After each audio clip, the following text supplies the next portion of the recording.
বাসাবাড়ি CNG শিল্প প্রতিষ্ঠানে গ্যাসের দাম বাড়ানোর ঘোষণায় ক্ষুব্ধ প্রতিক্রিয়া জানিয়েছেন গ্রাহকরা। তাদের মতে দফায় দফায় এমন মূল্য বাড়ানো স্বল্প আর মানুষের জন্য বড় ধাক্কা। বিরূপ প্রভাব পড়ার শঙ্কা শিল্পাঞ্চলেও। গ্যাসের দাম বৃদ্ধিতে পরিবহন খাতেও নৈরাজ্য সৃষ্টি হবার আশঙ্কা জানিয়েছেন সংশ্লিষ্টরা।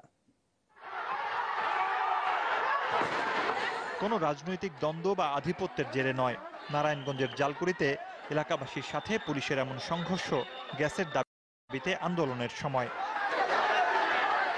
সংযোগ আছে অথচ গ্যাস নেই, এমন ঘটনার প্রতিবাদে নানা সময়ে গ্রাহকদের দেখা গেছে সভা, সেমিনার বা মানববন্ধন করতেও।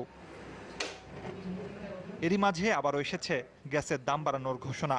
গ্রাহকরা বলছেন সরকারের এমন সিদ্ধান্ত জনবান্ধব নয়। গ্যাসের প্রেশার নাই, নিয়মিত গ্যাস পাওয়া যায় না, কিন্তু মাসে মাসে বিল রীতিমতো পরিশোধ করতে হয়। লাইনে গ্যাসের দাম আবার বেড়ে যায় বা সরকার আবার বাড়ান, তাহলে তো আমাদের জীবনযাত্রাটা অনেক বেশি কস্টলি হয়ে যাবে।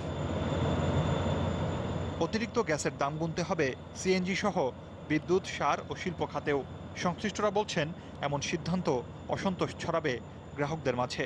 যারা ধনী মানুষ তাদের কষ্ট নাই, গরিব মানুষের কষ্ট। আমরা তো সকাল থেকে উঠে গ্যাসও পাই না রান্নার জন্য, তো আমরা কি হিসাবে বিলটা দিব? আমরা সরকারের কাছে অনুরোধ করি গ্যাসের দাম যেন না বৃদ্ধি করে।